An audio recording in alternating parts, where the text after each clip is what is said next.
మాఘపురాణము 26వ అధ్యాయము. సుధర్ముడు తండ్రిని చేరుట.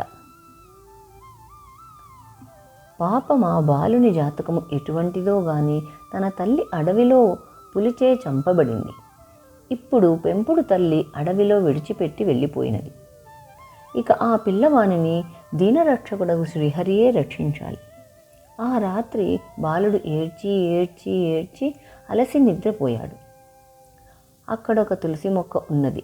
నిద్రలో బాలుని చెయ్యి తులసి చెట్టు పైబడినందున ఆ రాత్రి అతనికే అపాయము కలగలేదు.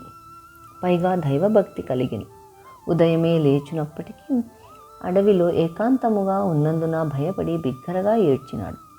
ఆ రోదనకు పక్షులు, జంతువులు, మృగములు కూడా రోదన చేసి ఆ బాలునికి రక్షణగా ఉండి ఆహారము తెచ్చి ఇచ్చుచుండేవి. ఆ బాలుడు అడవి జంతువులచే పెంచబడుతూ దినదినాభివృద్ధి చెందుతూ ఏ తులసి చెట్టు వద్ద పడి ఉండెనో ఆ మొక్కకు ప్రతినిత్యము పూజలు చేయుచు కాలము గడుపుచుండెను. అలా పెరుగుతూ 12 ఏండ్లు ప్రాయం గలవాడయ్యను.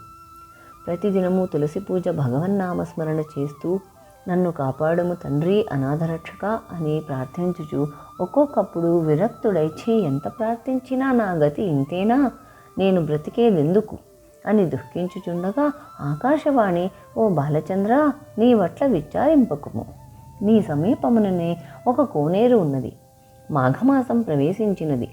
అందుచే నీవా సరస్సులో స్నానం చేసిన ఎడల శ్రీమన్నారాయణుడు నీకు ప్రత్యక్షమగును అని పలికిన మాటలు ఆకాశము నుండి వినిపించినవి. వెంటనే ఆ రాజకుమారుడు సరోవరమునకు వెళ్ళి మాఘస్నానం చేసి శ్రీహరిని స్తుతించాడు.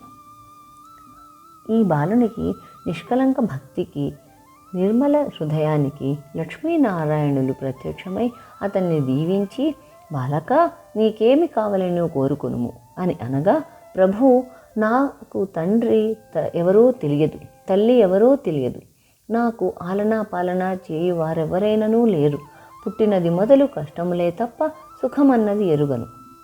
ఈ వనచరములే నన్ను రక్షించి పోషించుచున్నవి. కాన మీ సన్నిధానమునకు నన్ను తీసుకొని పొండు, మరేమీయూ అక్కర్లేదు అని ప్రార్థించాను. ఓ ఈ రాజనందన, నీవు ఇంకనూ భూలోకమునందు ధర్మంగా పరిపాలన చేయవలసిన అవసరమున్నది. నీ తండ్రి యగు సులక్షణుడు వృద్ధుడై నీ గురించి, నీ కన్నతల్లి నీ గురించి బెంగతో ఉన్నాడు. కాన నీవు నీ తండ్రి వద్దకు పోయిరమ్ము అని చెప్పి ఆ కొలను సమీపమున తపస్సు చేసుకొనిచున్న ఒక మునీశ్వరుని తోడు ఇచ్చి సులక్షణుని వద్దకు పంపెను. అప్పటికే సులక్షణుడు తన కడసారి భార్య గర్భావిటిగా ఉండి ఎటుపోయేనో, పుట్టిన బిడ్డ ఏమాయనో అని తన రాజ్యమంతయు వెదికించి తానును వెదికి వారి జాడ తెలియనందున విచార మనస్కుడై రాజకార్యములు చూడకుండెను.